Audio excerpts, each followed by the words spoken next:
coming, and I'd like to welcome Jagadish with his presentation, which we were planning for so long, and it touches all these interesting issues of climate change, food security, STS, everything. So please, the floor is yours. Thanks a lot, Denisa. I know we are going through back and forth over trying to find.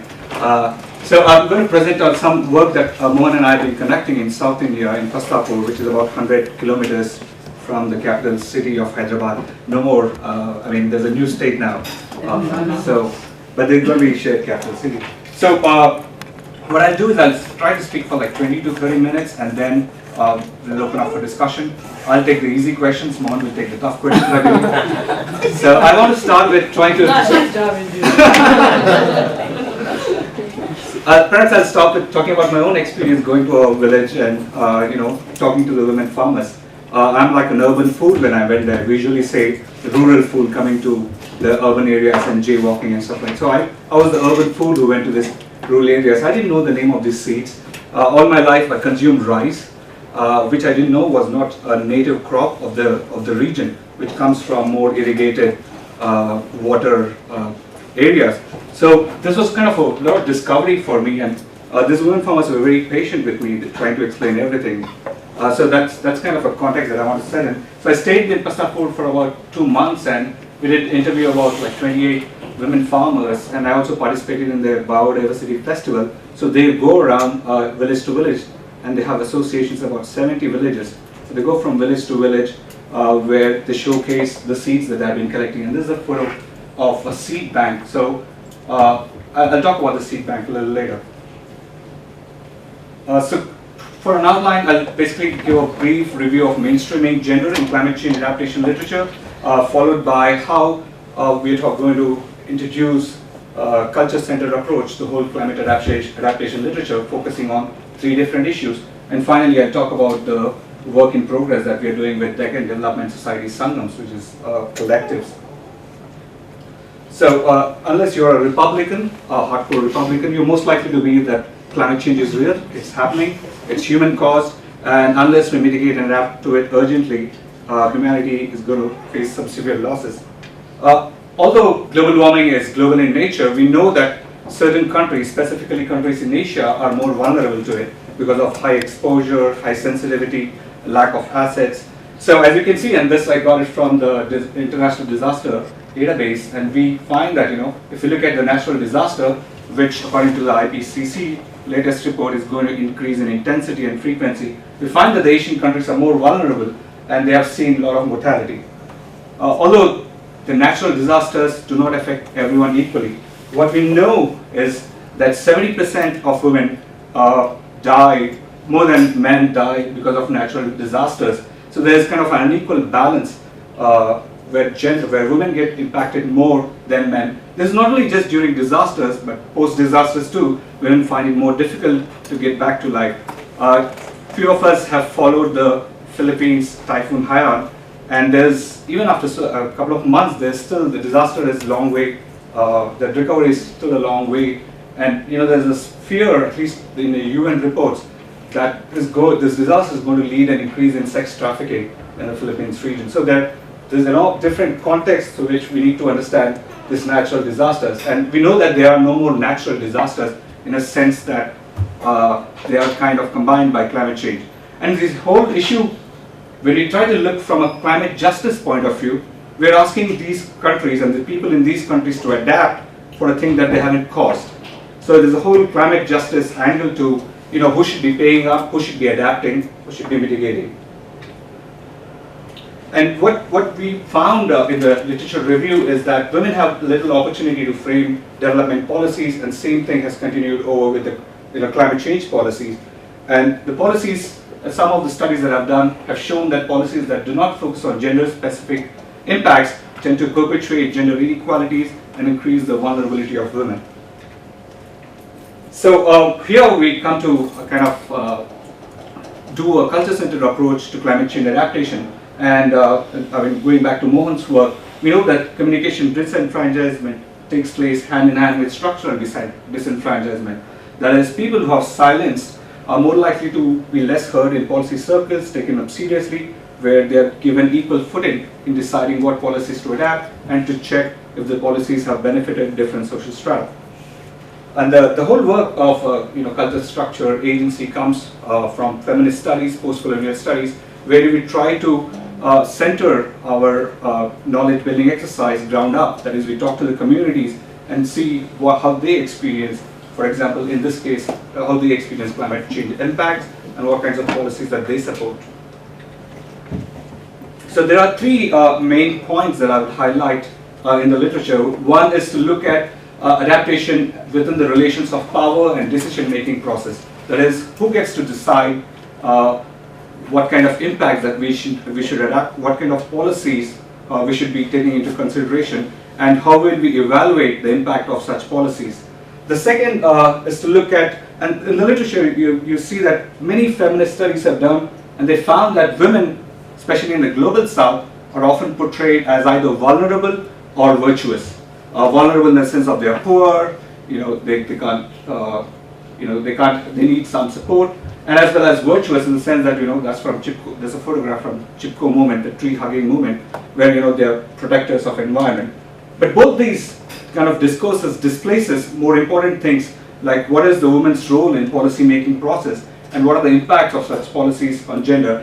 And we know from post-colonial studies that this whole vulnerability frame kind of rationalizes the external top-down kind of interventions where people are evaluating the effectiveness of such interventions, thereby further marginalizing the voices of poor and the vulnerable. And the third point is that we need to look at agriculture specifically in the broader context of structural changes that are happening. So one is that a majority of women are engaged in agriculture. In India, the figure apparently is as high as like 60 to 70%. Most of them work as agricultural laborers. Most of them don't own the farm, so they often work in farms of the husband. So where they don't have complete control of what kind of crops grow, where does the crops end up, kind of stuff. The second is that there's an increasing miniaturization of farmland. India, about 70% of all landowners in India are own less than a hectare, and we don't have, specifically in climate change, Indian government has a climate change policy, but in agriculture it does not talk about the small landowners at all. So that's like a big gap. And third is the withdrawal of state funding from research, which gives way to a lot of these biotech companies to jump in and use the whole climate change climate change disaster frame to push in their products. And Monsanto has like a lot of work on, climate change is happening, there's increasing population at the same time, so we need to increase the yields. How are we going to do that? Through scientific interventions. At the same time, at the UN level, they have introduced REDD, which is reducing emissions from deforestation, forest degradation, where rich countries can pay poor countries to protect the forest. And this is kind of called carbon offsetting. Where what eventually happens is that the state is getting all the money, and the people who live around this forest or who have been sustaining all this forest don't get access to it. They're denied access to the forest produce. So there's a whole complete different dimension in how international policies kind of affect the local indigenous groups from access to the common property resources that they have been surviving on for many generations. So we picked up on those kind of three key themes, and then we also found that there are a lot of this, I don't want to call that term, but kind of armchair feminist studies which do not kind of foreground the living experience of the women farmers. So we kind of started off from that angle, that let's talk to women farmers, let's see what kind of climate change impacts that they are perceiving and what kind of policies that they support. So we were very fortunate, I would say, to get to know this organization called Deccan Development Society, which basically works in cooperatives. They work in about 70 villages in Medak district, and they have about 5,000 women farmers. Earlier, you need to pay 1 rupee to be part of the group. Now it's about 5 rupees to be part of the group, and you get kind of many benefits to be part of the group. And I'll briefly talk about that next. I think the central philosophy of the Deccan Development Society, Sangams, is autonomous community, that people should have control over food production, over the seeds, over natural resources, market, and finally the media. So we interviewed about 30 women farmers, both one-on-one interviews and focus groups, trying to understand how they perceive climate change, what kind of impacts climate change is having on their lives, and what kind of solutions they like to see.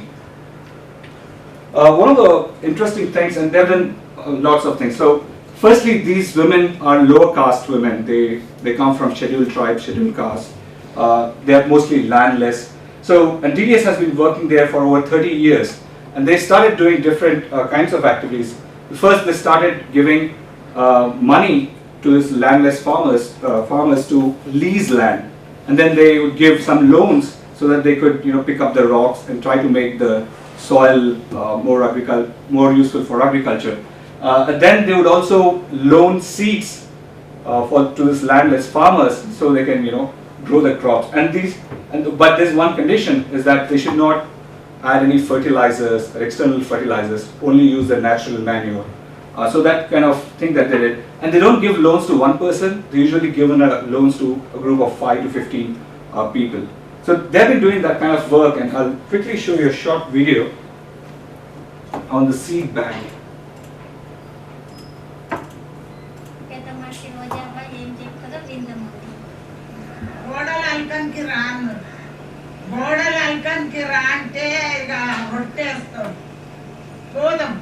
అదే దీని పిల్లలకు పెట్టుకొని పోదాం అని గోడలు అల్పపోతే దాని మీద తినబెల్ల కొట్టినే నేను కొట్టుతాను చాలా తగ్గింది కదా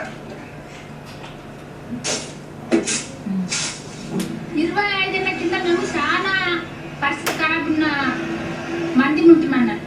అయితే అప్పుడు 25 ఏళ్ల కింద ఈ DDS సంఘం వచ్చింది మన దగ్గర. మేము 1-2 రూపాయలు జమ చేసుకుంటుంటాం. జమ చేసుకొని దాని తర్వాత కూడా మేము ఈ జమ ఒకటే కాకుండా పైసలే కాకుండా ఒక్క తిప్పలు ఒక్కలము మాట్లాడుతుంటాం అన్నట్లు గుంపులో కూర్చొని మాట్లాడుకొని ఎవరి బాధలు ఎట్లున్నాయి అనేది తీసుకొని మేము ఒక గుంపు పెద్ద గుంపులాగా తయారు చేసుకొని ఇంకా ముందుకు నడిపించుకుంటున్నాం.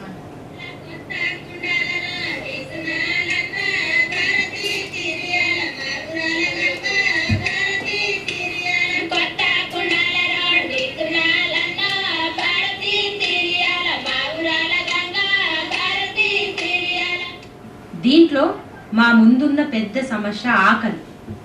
దీన్ని ఏ విధంగా దూరం చేయాలని అందరం ఆలోచించాం. మేము చిన్న చిన్న రూపాయలు దాచిపెట్టినాం కాబట్టి దీంతో కలిసి DDS దగ్గర నుండి అప్పు తీసుకొని కోపిన్ బియ్యం కొనుక్కోవాలని ఆలోచించాం. కోపిన్ బియ్యం వస్తే కూడా కొనుక్కుందామంటే మా దగ్గర పైసలు ఉండకుండి. Copen BM is the government-sponsored public distribution system where people who have below the poverty card can go and buy subsidized food. Often there are complaints that the food that they receive is of bad quality. The storekeeper often sells that stock in the private market, often denying the people their rightful access to the food. చాలా సార్లు మా బియ్యం వాపస్ పోతుంది. సంఘం పైసలు వాడేది సురువు చేసిన తర్వాత మేమందరం ప్రతి నెల 25 కిలోల బియ్యం కొనుక్కొని మా ఆకలిని ఎల్లగొట్టగలిగాం. కొన్నేళ్ళు అయినాక ఈ బయట కొనుడు ఎలాగైనా బంద్ చేయాలి, మా తిండి మనమే పండించుకోవాలని ఆలోచించింది. అదేవిధంగా 1987లో ఎండాకాలం పని అనే ప్రోగ్రాంని ప్రారంభించింది.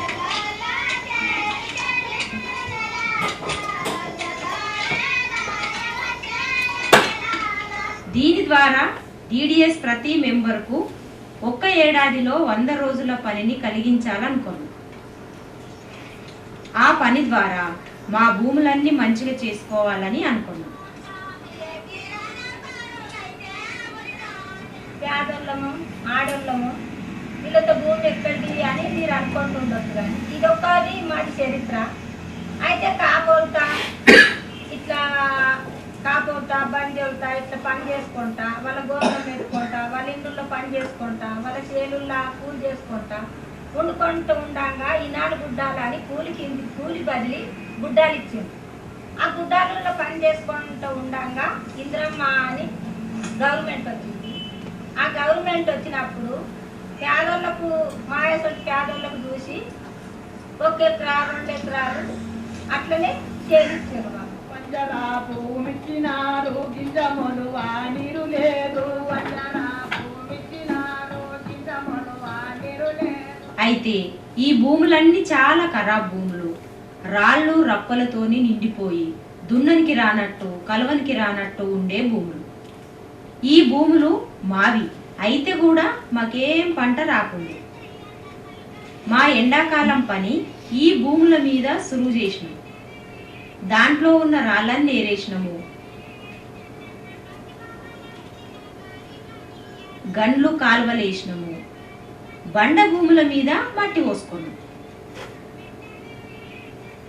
ఈ అన్ని పనులతోని ఏం పండని మా చేన్లల్లా 3 సంచుల దాకా జొన్నలు, సంచి తొగాళ్ళు, 2-3 అడ్ల వేరే చిల్లర పంటలు పండినాయి.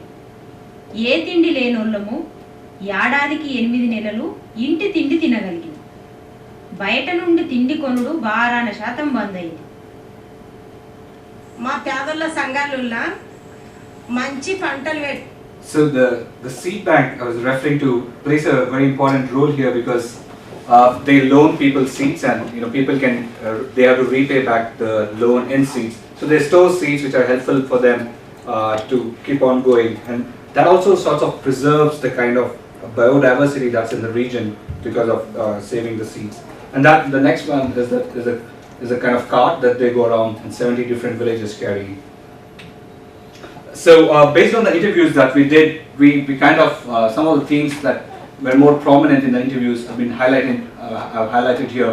So let's first talk about the perceptions of changing climate. How do these women farmers see? So when we asked them about have they observed any changes in the environmental patterns, we found that unanimous answer that the annual rainfall has been decreasing over the past 10 years. For example, one woman farmer said that because 10 years ago the rainy season used for a longer duration and not like nowadays. 10 years ago, if it rained for 2 or 3 months, the soil used to get muddy, although our soil is hard and dry and we won't be able to walk. When it rains now, it is merely a sprinkle. We are just able to see 2 or 3 heavy rains in the period of 4 months of the rainy season. There are no heavy rains anymore. And it's very interesting, and I asked them how do they judge if the rainfall pattern has increased or decreased. And apart from the direct impact on agriculture, they describe various visual cues that they observe and the various metaphors that these people use to describe heavy rainfall. For example, one metaphor is the umbrella got wet. It rained so much that the umbrella got wet. Another was that it rained so much that the canals overflew. Or it rained so much that when we were not able to work in the fields anymore. Or it rained so much that we could not even walk, even with our slippers in the fields. So they kind of both visual cues and direct experience that they use to judge the annual rainfall patterns. Similarly, they also spoke about increasing unpredictability of rainfall patterns. Now usually the custom is you kind of sow seeds just before monsoons, but because monsoons have become increasingly unpredictable or when they will start, so people are kind of confused about whether they should plant before or whether they should plant after the rains have come, and that kind of impacts yields. Very interestingly, and this was referred in the last IPCC report, is unpredictability in the pest attacks. Now, because of the changing rainfall season has a complex relationship with the pest, so sometimes it increases, sometimes it decreases, and that has a great impact on the yields that women farmers grow. So the next question would be, what are these women farmers doing to adapt to this increasing erratic rainfall? And what they say is that they have been planting a variety of climate resilient crops. So they plant some crops that can withstand a lot of rainfall and some plants that can withstand scant rainfall. As one woman farmer said, if we plant rice, which is not a native to this region, it's a semi-arid region without much rainfall, we need more rain and more water.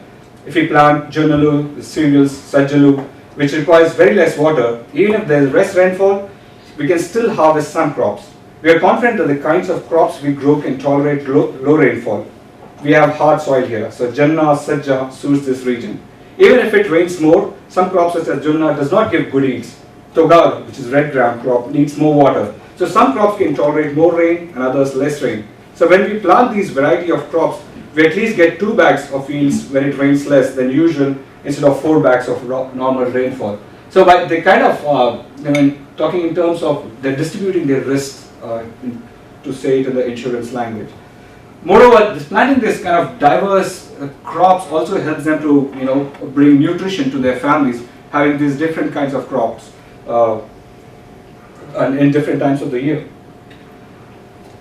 Next, one of the important questions that emerged was, what is the relationship of women with agricultural practices? And I think this is one of the important themes. And what we found is that they are very interlinked. Women having access and power over their farms and its produce, and what happens with the produce are very important question that relates back to their own nutrition and that of their families. As one woman farmer said, why? Because men often go only for one kind of a crop, monoculture. That crops, they sell it in the market, but women think in many different angles. She will think about cultivating spices for home, and they keep going to the field often. When they go to the field, they often take some goat or buffalo along with them. That way, as they go often, they get a lot of work done. So, if there is a relationship with land, they can do good farming. And similarly, having this kind of control over the farm and its produce provides more equity in household decision making. They can decide, what should be done with the extra money. Otherwise, it's usually the men whose rule goes on in the home. Next theme that emerged was, why is it important for them to have this control over farms, seeds, and market? And one of the women farmers said that because at the time we did not till our own lands, we did not have seeds. So we always used to work in rich landlords' farms as agricultural labor. So we would work all day long, and whatever we earn, we come back and cook with that. But after working in DDS Sangams, we feel that if I own my own field, I can grow my own crops. Why should I go and work in other people's farm? So there's a whole kind of social change where these poor women farmers who used to work for rich landlords, now they are able to produce from their own food and able to feed their families. They are no longer dependent on this upper caste for money, for food, stuff like that. If we grow our own food and eat, as another woman farmer said, we'll have better health. It is good for the earth. It is good for our animals. So there's a kind of a synchronous relationship between women farmers, the sovereignty over seed and food, and the health of their families. Finally, we talked about what kind of adaptation policies that they would like to see, and Mohan was there in this board meeting. So one woman farmer immediately shouted, "Will you care to listen?" There's this kind of skepticism with these women farmers that when people come and go, government officials keep coming and going, but they still don't take these policies seriously. So they did a documentary on BT cotton when it was first introduced in Andhra Pradesh. Andhra Pradesh is one of the big cotton growing areas. And this is what she said: "We have done a documentary about BT cotton in Warangal 7 to 8 years ago. Government listened to us, but the government banned BT cotton crop for only 1 year. Then we don't know what kind of internal discussions they had. It got released again. How can we be sure that they listen to us?" So when we asked them what would listening mean to them, another woman farmer said that the government should recommend our farming techniques and crops. Our crops should get better market rates, or in other matters, our seed should get preference. Anyone who is doing this kind should get recognition. Recognition means that you give others subsidy, we should also get subsidy, and that's the forward-looking policy. Only when they do that, we will know that they have listened. So right now what's happening is that if a farmer wants to go for a cash crop, there are all kinds of incentives and subsidies available. You can get a loan in the bank to buy the seeds, to dig a bore well. And if your crop, there's a loss of crop, you already have a rich agriculture, people who have already invested in that, so they can pressurize the government to give some kind of compensation. But for these farmers, they're focused on food crops, and because they can't read or write, they can't go to a government office and say, well, we lost so much crop. In fact, they had to make a documentary of standing crops and the crops lost due to rain and show it, and that was the only proof that the government was willing to accept that the crops were destroyed. So very, very important, and we have done a white paper, and you can take a look on how the whole BT cotton debate that's going on. We did a kind of review of studies to check if the grand success story that BT cotton has talked about, how much of it is real. So finally, there's one quick slide on unequal benefits of government policies. So the Indian government has launched about 10 years ago a 100-day work guarantee program, whereby people who are jobless can apply to the government, and government is supposed to give 100-day work.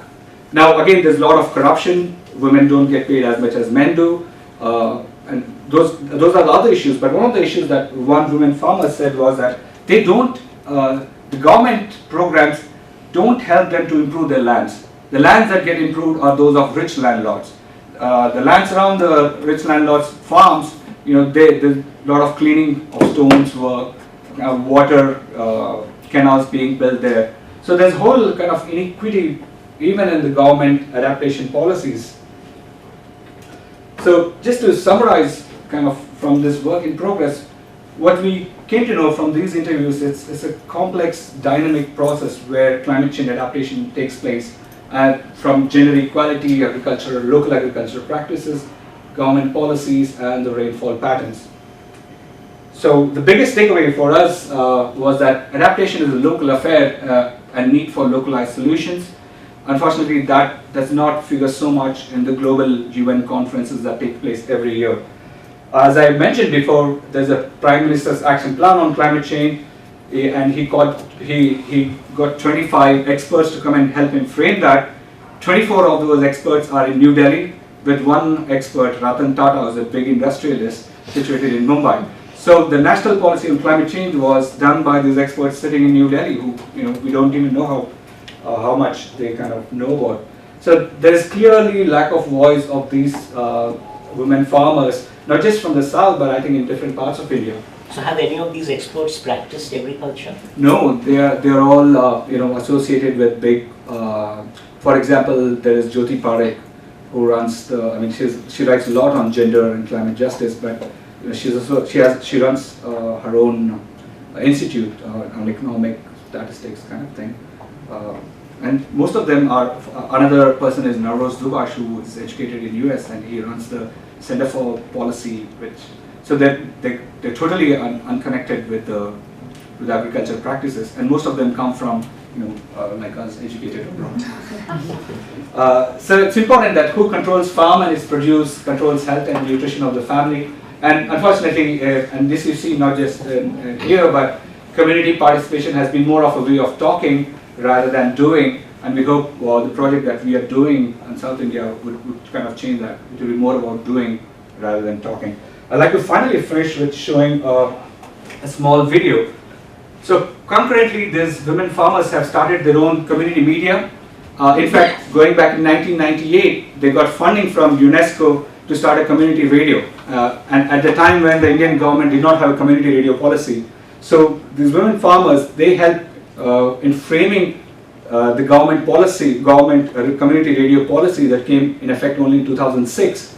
And then there are all kinds of rules. So for example, if you want to start a community radio, you have to pay 2.5 lakhs. So that basically says that only universities or people who can afford can start community radio. And second is that they can't broadcast news. So they can, of course, relay the news that the national televisions deliver, but they can't have their own news. So why would a farmer be interested in which actress is dating which actor? So that's kind of big fight that's going on in trying to make the community radio more free from the clutches of the government. So they do love these documentaries, as I said before, and here's a quick bite.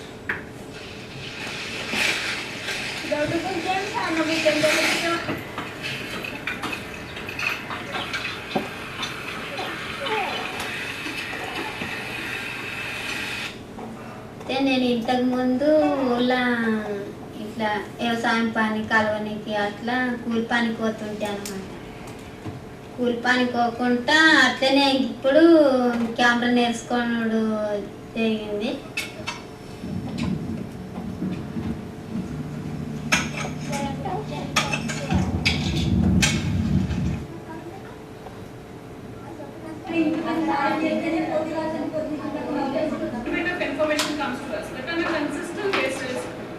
ఇదంటే ఏంటిది, camera అంటే ఏంటిది అంటే ఏదో నెలం ఇప్పుడు ఈ camera బట్టి తీస్తున్నాము.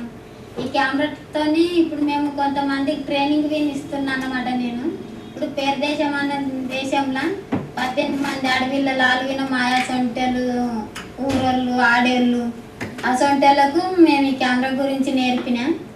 అయితే అక్కడ పోయి షూటింగ్ దాని గురించి నేను ఇక్కడికి వెళ్ళి ఎందుకు పోతుంటే ఇది నేర్చుకున్న కాబట్టి నేను ఆ దేశం పోయిన ఈ కెమెరా నేర్చుకునేప్పటికీ ఇది ట్రైనింగ్ ఇచ్చిన అంటేనే నాకు ఎంతో మంచిగా అనిపిస్తుంది. ఎందుకంటే నేను ఒక కలవరబట్టి కలిసేటామెను ఆ దేశం పోయి నేను చూస్తానా. ఇప్పుడు ఇది నేను నేర్చుకున్నాక వేరే వేరే చోట్ల దిక్కు పోయి షూటింగ్ చేసినాం అన్నమాట. ఇట్లా బంగ్లాదేశ్, పాకిస్తాన్, నేపాల్, శ్రీలంక ఇట్లా వ్యవసాయం మీద మొత్తానికి ఇట్లా షూటింగ్ చేస్తుంటే ఇప్పుడు కెనడా, పెరు, మళ్ళా ఇట్లా లండన్ అట్లా పోయినప్పుడు ఇప్పుడు ఈ కెమెరాతో మాకు ఎక్కువ సంబంధాలు పెరిగినాయి, ఎక్కువ మర్యాదలు పెరిగినాయి, ఎక్కువ ఊళ్ళో మంది తెలుసు.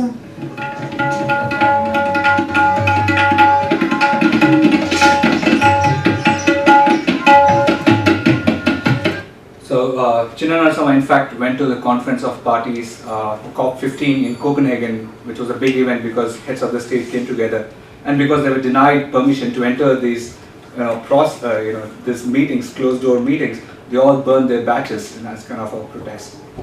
Thank you so much for listening, and we're looking forward to your suggestions and questions.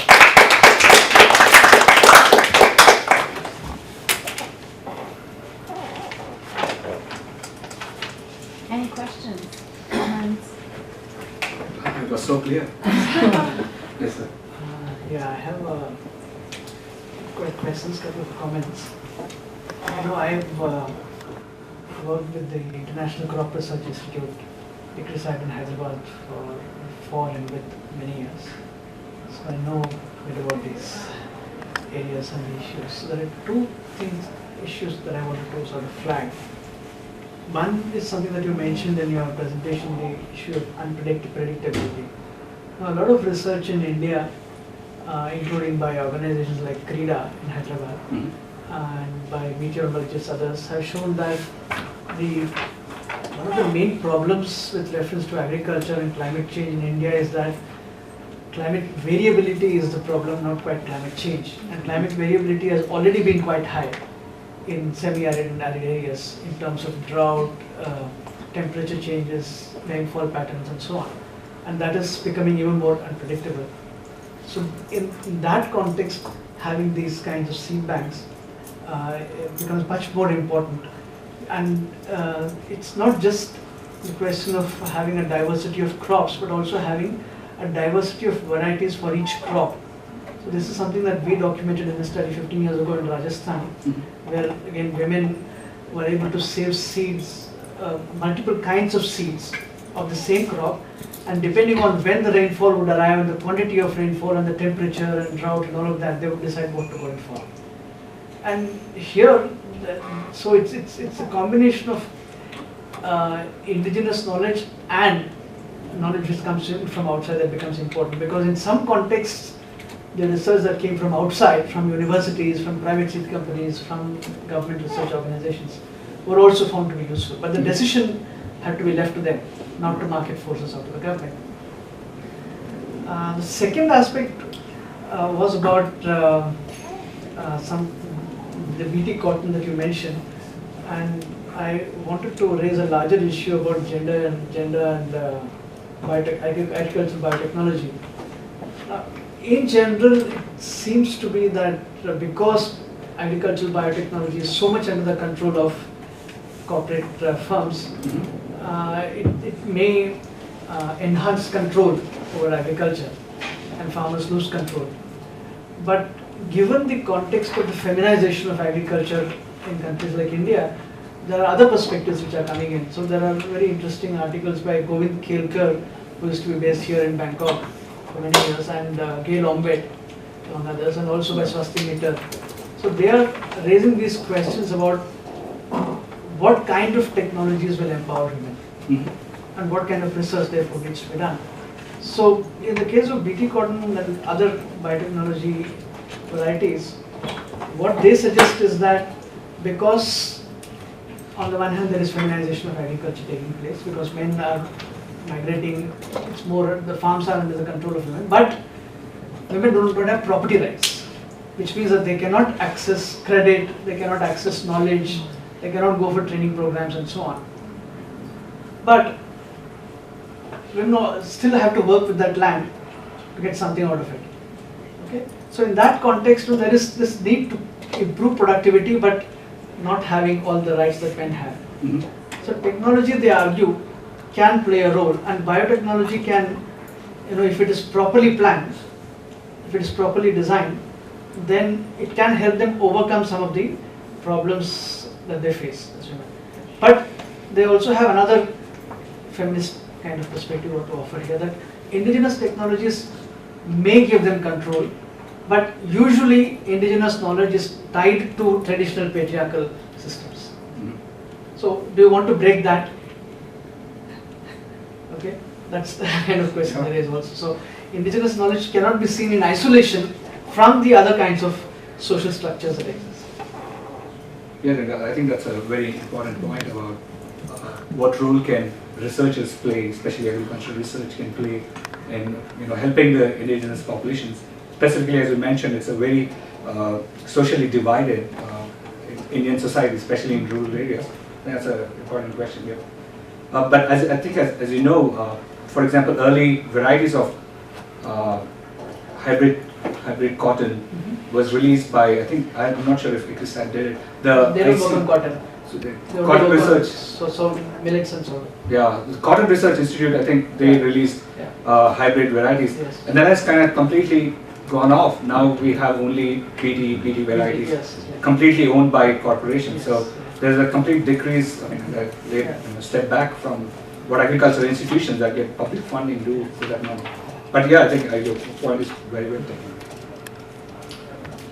I have two questions for you. The first one is, you ended with a slide talking about the women's response in terms of, are you going to listen? And you made a reference to the fact that researchers are people that may come and go. So I'm wondering, how is this so different? And what is it that you and Mohan are planning to do that is going to make it different, so that you could really answer that question, and not by saying, yes, we're listening, but in action? So that's the first question. Okay. And all right. So the way that this project is going on, we are trying to do a campaign. Although already these women farmers know how to shoot, they have their own community radio.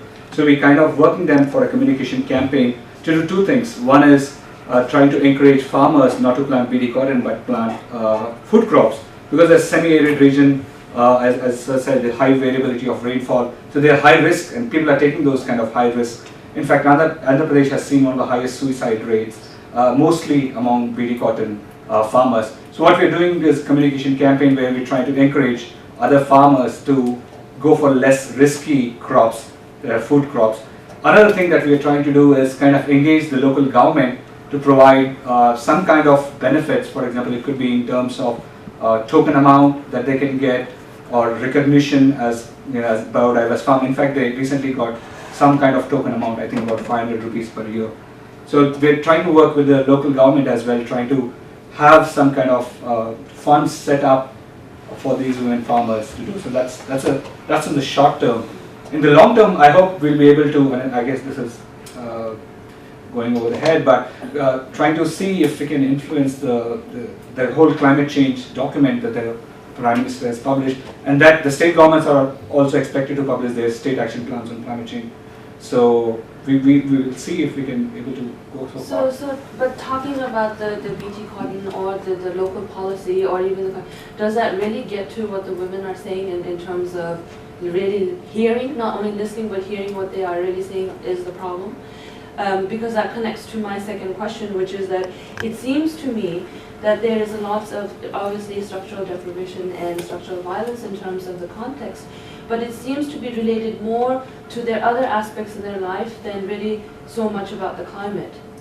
From the examples that you've used, and from your own response to what you're going to be doing, it really seemed, and so I'm trying to figure out what about the climate is it really affecting their lives and their livelihood, when in fact contextually, that's their interpretation of what is going on, but not other than the rainfall, right? There's not much in terms of the examples that you've used that really says, okay, right? There's that connection that we should maybe talk about the policy, or even maybe the other aspect is the policy impact of this policy that you said, okay, these people in Delhi made this up, but does it have an impact on them?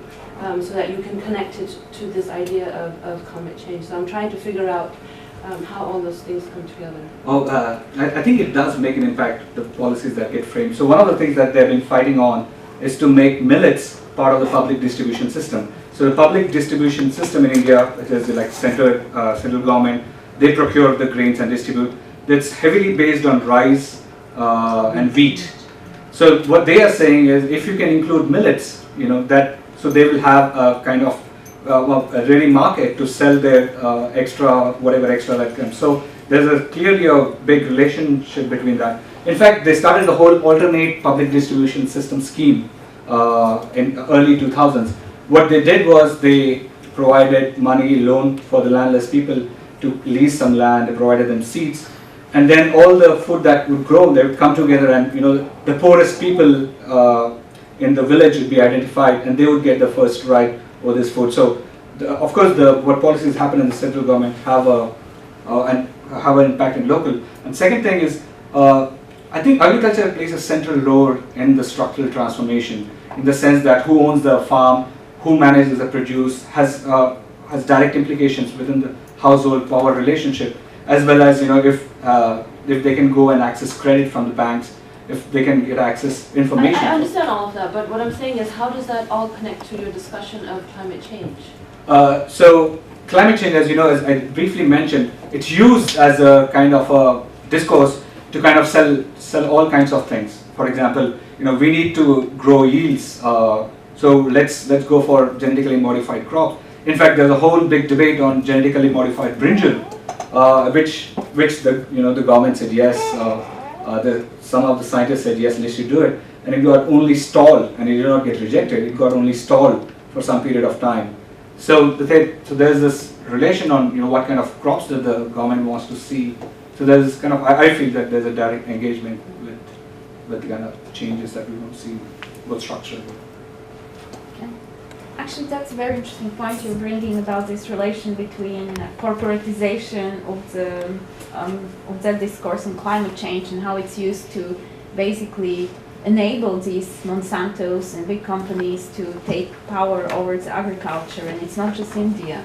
And I think there would be nice if there is some literature or research done that can actually show that direct link, how more discourse on climate change actually doesn't lead to enabling these communities to get power in their hands, but actually enables the government to create these policies which support the interests of quite a few very powerful corporations. And my question in that respect would be, what is the research landscape in agriculture in India or around that region? Because I actually do believe biotechnologies can help. Unfortunately for everyone, they are just hacking plants is very difficult and complicated. They are genetically very complex, and it is a research, what I understand, which is quite intensive in terms of investment.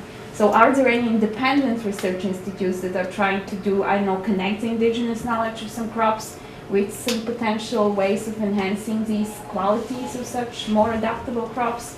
What is the situation in India? Are these research institutes more independent, or anything that can give us some hope? Well, I think ICRISAT does quite some good work. So ICRISAT is located very close to where we have been working. So I think they work on millets. Yes, and they provide them as global public goods. Yeah. They're not supposed to patent. So I think there are kind of these organizations, both in public sector and private, that they do, but they don't have that kind of influence, I believe, in trying to reshape the government policy. In fact, if you read the white paper, what we found is that most of the people who publish on BT cotton are economists, not scientists. And economists, of course, they do their panel data and they find that income has grown up. So it's very interesting that economists are the kind of a forefront of this whole BT cotton debate in India. And of course, the whole debate is that if you don't say yes to GM, you're anti-science, you're a poverty lover, kind of thing. Whereas the other side, they don't get published as often in literature. They have independent reports, but which are kind of dismissed by saying, "Oh, that's not peer reviewed." So So that's kind of interesting given, and I think that's a good point to see if the increase in discourse on climate change what has it resulted? Has it resulted in increasing, corporatization of agriculture and the solutions that corporates wants to see? That's an interesting question. I just want to give you another example. For example, solar power. Solar power is good. India should be investing in solar power. But where has the investment of solar power gone? It has gone in mostly grid-connected electricity, whereas a lot of these villages in India are totally off-grid. So what was needed was to develop off-grid solar power, but that's not what the government is doing. The government is heavily investing in this large-scale solar projects that they want to connect it back to the electricity to supply to cities and industries. But the people who actually need the quiet kind of power, who haven't seen electricity in their lifetime, so again the whole issue gets kind of subsumed in the whole logic. I mean, I seriously would like to see such study, because I think it can be like hugely influential if you're able, and it seems like you have all this anecdotal evidence and it's possible to make that claim, because this still reads like it still feels very technical. Okay. And I don't see the impact it can have, because like these are all amazing stories about self-empowerment. These groups are doing actually pretty well from what we see, and they just need a bit of support, or they just don't need some other big actors to mess up their system in some. Right, yeah. I think a couple of researchers in Washington State University, whom I hope to meet during the ICA, who have been working on this whole pro-poor story, Billy Cotton as a poor story, and trying to deconstruct, for example, the studies that take place looking at Monsanto documents and the news stories. So, but I think there's still more work needs to be done, specifically looking at India, which is like a big market for these biotech companies. But yeah, that's a. Yeah, I agree, right? I think that's what I was trying to get at too, was that the whole context of that relationship is missing. We understand the context and who they are, but not so much the impact that's happening, right? And so I think that's, the studies or evidence or things that link to that would help, I think, also understand why it's so significant to talk about it in that context, knowing that context, right, from the video and the stories. So yeah, I think, but I'll just make a quick point. So recently, the Confederation of Indian Industries invited this this guy who's just become chief minister in Delhi, and then he resigned. And what they want him to do is start a second green revolution, which is again highly fertilizer, chemically intensive agriculture, which we already know. Even the people who funded that kind of thing know that it's bad. So they want to start. So again, that gets subsumed with the whole climate change and the development discourse, where we need to get yields up, and how are we going to do that? There's only one way to do it. I think, but yeah, that's an interesting part. We try to work it.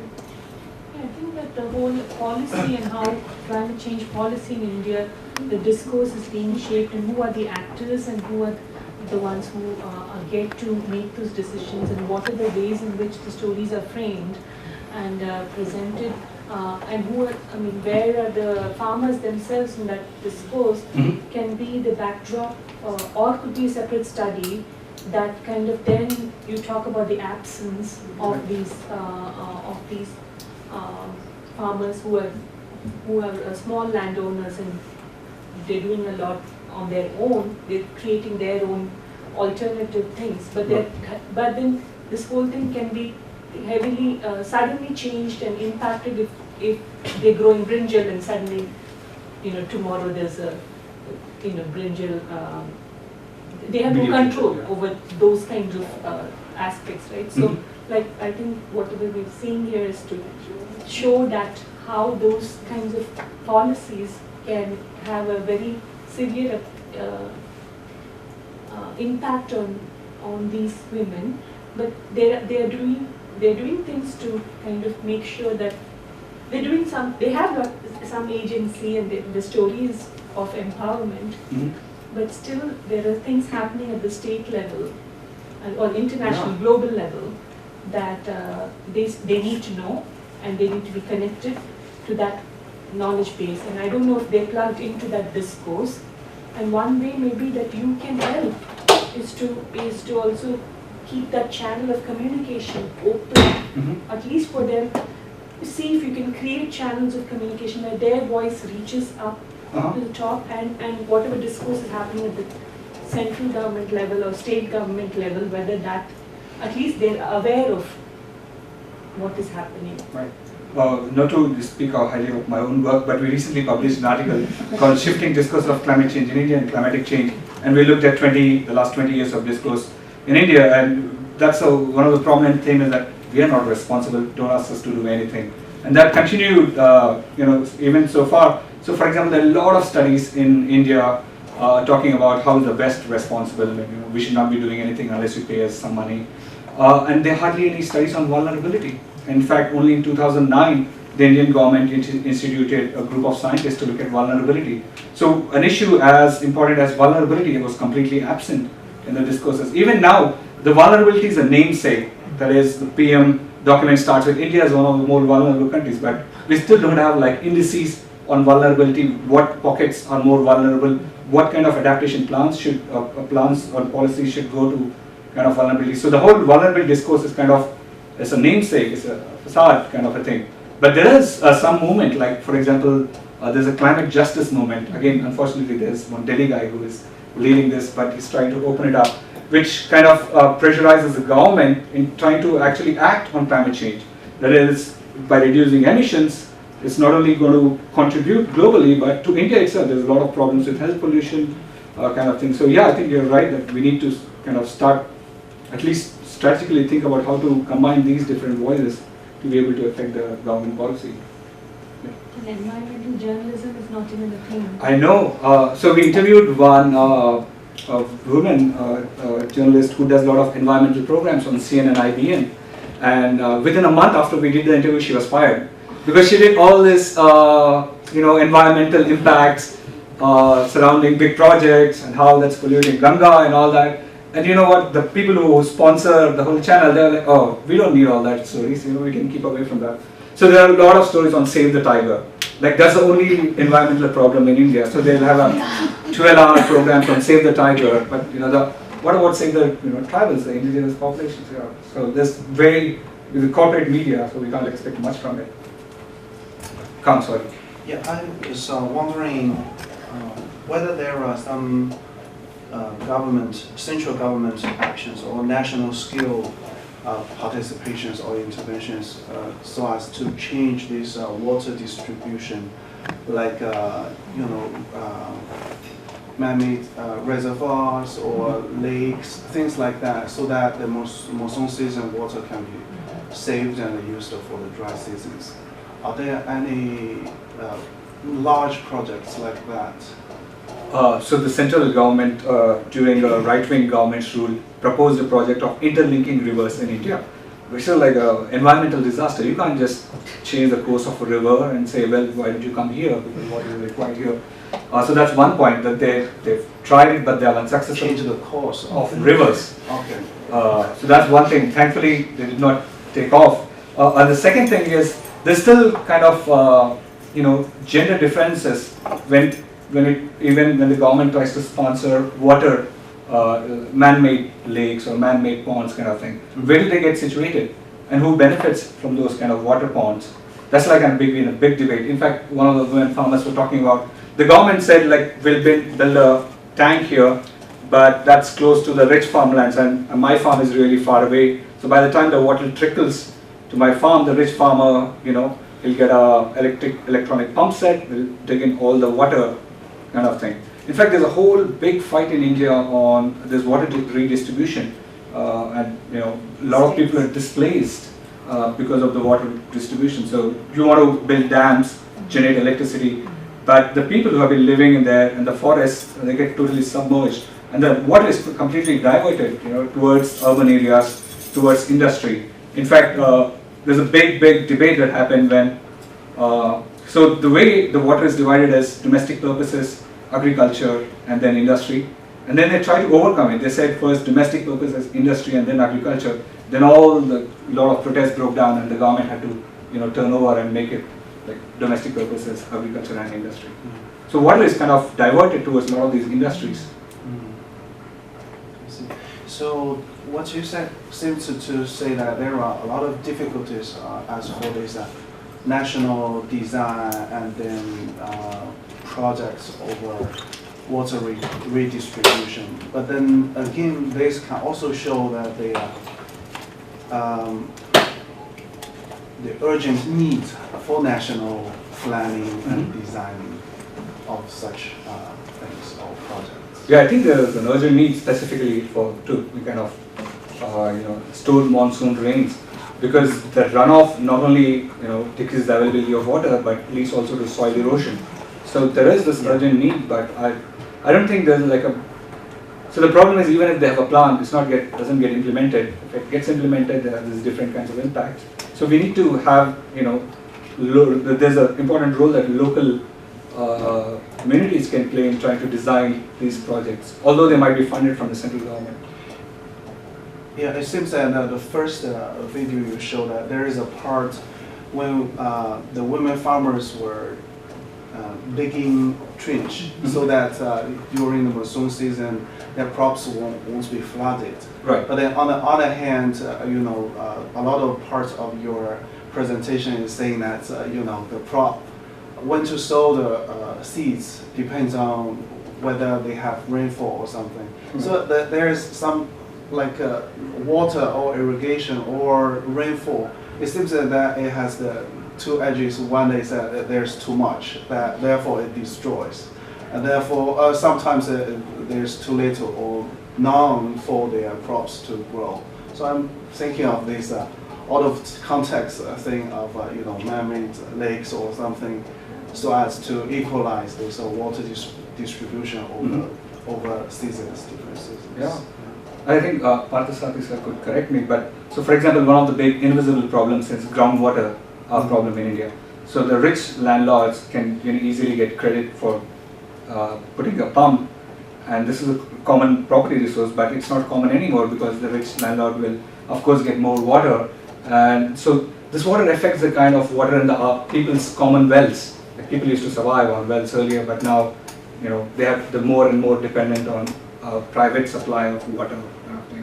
Water is like the first wall that you will hit even before climate change, and we still haven't have a clear policy to talk about water. Another one that might be connected to the history of India, which I do not know. That is the national land distribution. Also, one of the tapes showed that it first come by these rich landowners giving the land, the barren land, to the land farmers, like the farm laborers.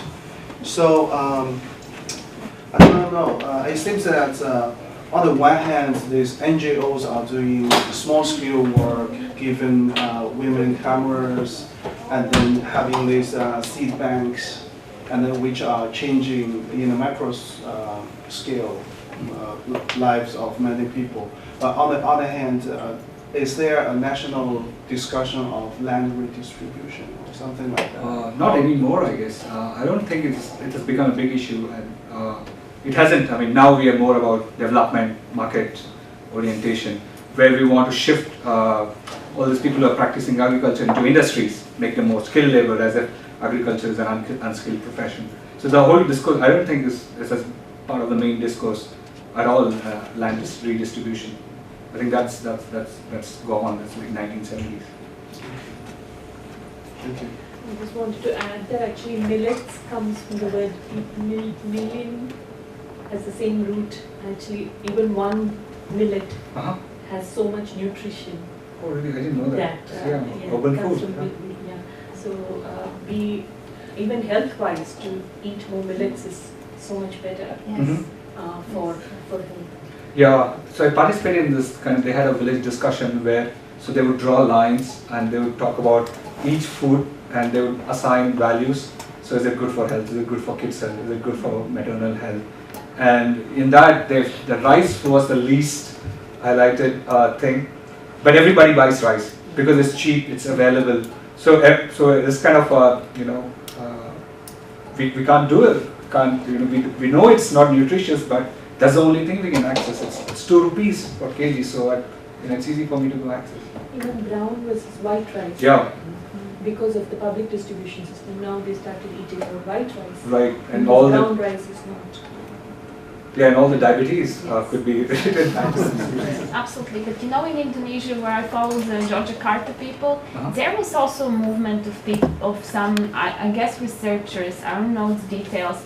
Started protesting against the white rice as a crops which didn't grow in Indonesia before, I think 60s or 70s, when one of these dictators basically decided, you know, this is what all other modern nations do, so we should eat more rice. Yeah.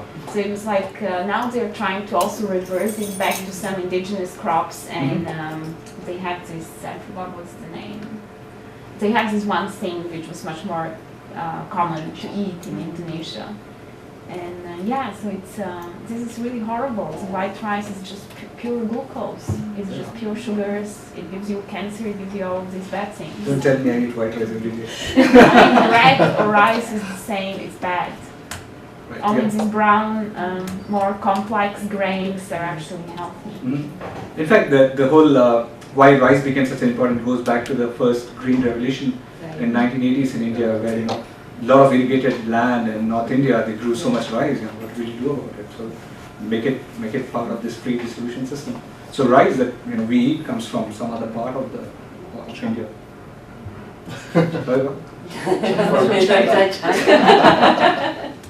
Everything comes from So China. No, but I bet even in China it was much more diverse, the types of rice you can get, because if you're into organic food, you see the variety of rice, from these black grains to red rice. And I think there was probably like that, like even in China people were growing all kinds of rice. And now here, because of all these pressures to grow more, and somehow this matter of some apocalypse that will happen, it's often misused to just, give a power to one company that will produce one type of rice and that's it. Yeah. And seriously, I haven't seen any, like a real study that will show there were these economic interests that pushed the agenda. And I mean, if you, what is the cost in terms of health? Like, I haven't seen any like really convincing studies that would link all these, because it's always like green revolution, more white rice, always good. It helped people survive and prevented hunger. But I don't know, like I have no idea whether that's true, even. Even if that research exists, it's not being discussed or shared. Yeah. I remember Vandana, she was done some with Navadanya project. Right, yeah. To save biodiverse seeds and all that. Yeah. But that's often done in very this. few. Yeah, but Vandana is a typical case that irritates me. I'm sorry, like I put her in that context of these like eco-fanatics and these I love the earth, Mother Earth type of New Age figures, and that, in my opinion, does more like bad things to the whole discussion rather than good, because she polarizes the whole. I don't know, like it's just an opinion from outside. I mean, it's still good that she exists and such people exist, because otherwise we'll be totally in the hands of Monsanto. But No, she's a very, very good communicator, and you need someone who can strongly talk about these and give the statistics when you only hear 99% the other side. You don't hear. Yeah, I guess you recently met her. Yes. oh, sorry. So I just have a quick question. You talk about climate change, and in your interviews there's reference to rainfall. But the women never talk about changing temperatures and its effect on crops and things like that. Well, they did. They talked about hot days, how hot days have become more frequent compared to the past. So I think the hot days and I guess rainfall are two big issues. Some talked about mosquito infestation becoming more, which, I mean, rising temperature kind of has a kind of link to mosquito-borne diseases. So yeah, they talk about these kind of two things. Another thing they also talked about is, so I asked them, why do you think the changes are happening? So then they would talk about, what trees are being cut, more pollution, more kind of visible, right? More industries around, more urbanization around. So yeah, I think so the most important was about rainfall and the hot days becoming more frequent compared to the past. In fact, we did this survey called Climate Change in the Indian Mind a couple of years ago, and where we asked a list of questions on changes in the local weather patterns, including uncertainty of rainfall, increasing floods, droughts, hot days, have they increased or decreased compared to the past? And we find, for example, more than 50% of Indians whom we surveyed said the hot days have become more frequent compared to the past. Did they also feel like it was hotter? Just, Yeah. oh, So they described that experience as, now in summer when they go for work, it becomes very difficult for them to work compared to the past where they could have worked easily. So they talk that in terms of their experiences when they go for the work. But yeah, they do see that it's becoming hotter in summer and it becomes quite cold during winter. They talk in terms of winds as well, which I thought was very interesting. How if certain wind comes, they call it Junnagali, so related to the crop that they grow. So if that comes, it's good for the crops, it's good for health. But if other kind of wind comes, it's bad for the crops, bad for the health. So I thought, those. We saw erosion as also one part of it. Like, one lady was saying that there was no topsoil. So if there is no topsoil, the land is more inclined towards this erosion. But the land that they were given bare, that they were left actually full of stones. So you need to have a surface layer to be able to grow crops. So they actually had to get soil and put it on this to be able to make it continuable.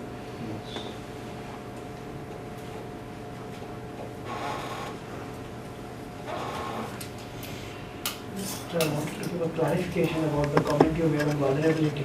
Yeah. There is quite a lot of research on vulnerability in India. So I've been involved in some of them myself, and I was part of a team which compiled a handbook of tools on vulnerability. But the second part of what you said is right, the government absolutely ignores this research and doesn't convert them into strategies. So from the research perspective, there is a lot of research on vulnerability. Mm-hmm. But do you think that research has been there? It's been there for 10 years at least. Oh, really? Okay. Oh, yeah. It's part of the national communication that India gives to the UNFCCC. Right. Yeah. It's all there. Oh, really? It's not used, yeah. Thanks for correcting me. Can we access that information? Okay, any last question or comment, or we'll just make it break? Thank you very much. Thank you so much.